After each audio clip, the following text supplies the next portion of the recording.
बैठक के सम्मानित अध्यक्ष जी, किसान, मजदूर, छात्र, नौजवान, महिलाओं की आशा और किरण, कैराना लोकसभा की शानदार प्रत्याशी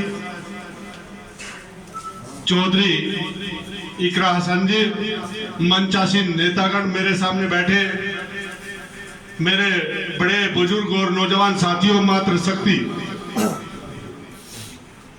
आज गठबंधन के प्रत्याशी के रूप में जिस शख्सियत से हमारा जिंदगी भर राजनीतिक लेन देन रहा, हमारा लगाव रहा, मरहूम चौधरी आपके पिता कितना बोल्ड इंसान थे, धाड़ करके काम कराने में मशहूर, वही शख्सियत, वही झलक आज इकरा हसन में दिखती है। विदेश में पढ़कर के आई वो संस्कृति, भारतीय संस्कृति आपके बीच में झलक रही है। और अभी बता रहे थे कि कोई तजर्बा नहीं था भारतीय जनता पार्टी को कैराना में छका करके बहुत भारी मतों से नाहिद हसन को जिताने का काम किया। साथियों, मैं एक अपील करना चाहता हूं, भारतीय जनता पार्टी के पास कोई विकास का नारा नहीं है।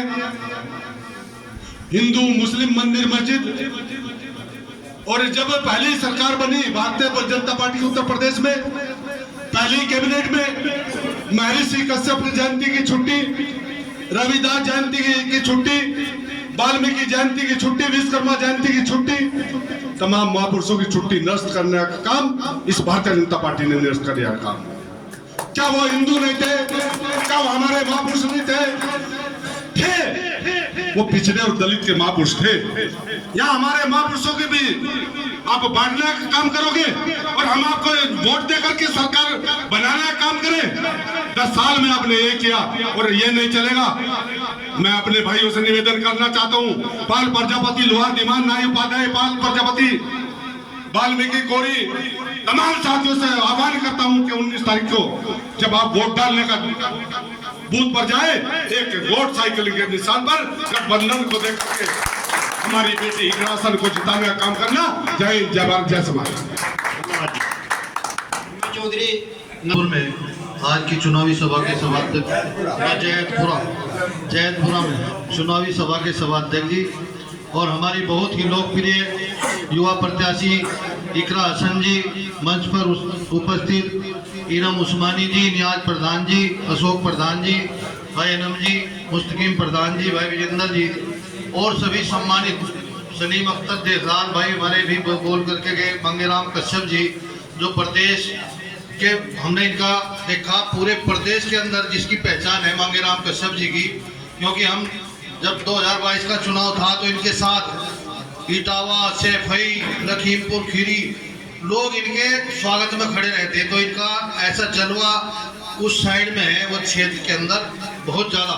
तो हमारे ऐसे बहुत ही संघर्षशील और पार्टी हाईकमान के बहुत ही नज़दीकी हैं। तो अभी उन्होंने अपनी बात रखी, मैं तो आप लोगों से शॉर्ट में बात रखना चाहता हूँ। आपको उलझाया जा रहा है झूठ में और झूठ की गारंटियों में। 5 किलो अनाज आपको तो प्रधानमंत्री रोज चीख चीख का कहे 5 किलो, आपको तो 5 किलो अनाज, और अपने आप चंदा 500 करोड़ का चंदा, 1300 करोड़ का चंदा, 100 करोड़ का चंदा।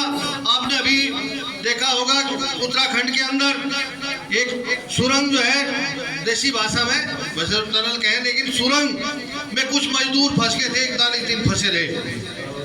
और जिस कंपनी ने वो ठेका ले रखा था, मजदूरों की जान से खिलवाड़ करके 102 करोड़ का चंदा अभी जो ये सुप्रीम कोर्ट की मेहरबानी से खुला है, इस प्रकार इन्होंने चंदा ले लेकर के धंधा बांटने का काम किया है।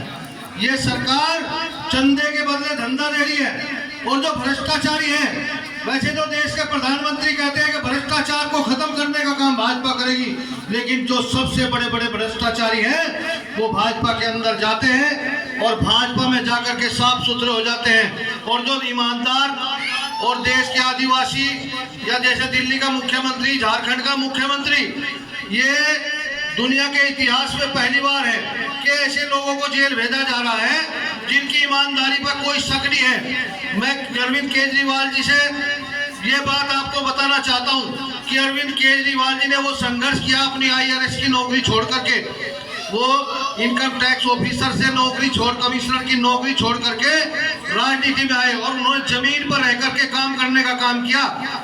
जैसे खंबे पर चढ़ करके तार तक जोड़ने का काम अरविंद केजरीवाल ने दिल्ली के अंदर किया और तमाम दिल्ली के लोगों को पानी फ्री, बिजली फ्री, जो जनता को सुविधाएं दे। और देश का प्रधानमंत्री कहे अगर ये बांटते कुछ तो रेवड़ी नहीं, और कोई और जनता को सुविधा दे तो वो रेवड़ी। भाइयों, इस झूठ में नहीं आना। बस सबसे ज्यादा मैं आपको ये कहूँ, हम किसान और मजदूर हैं, हमारे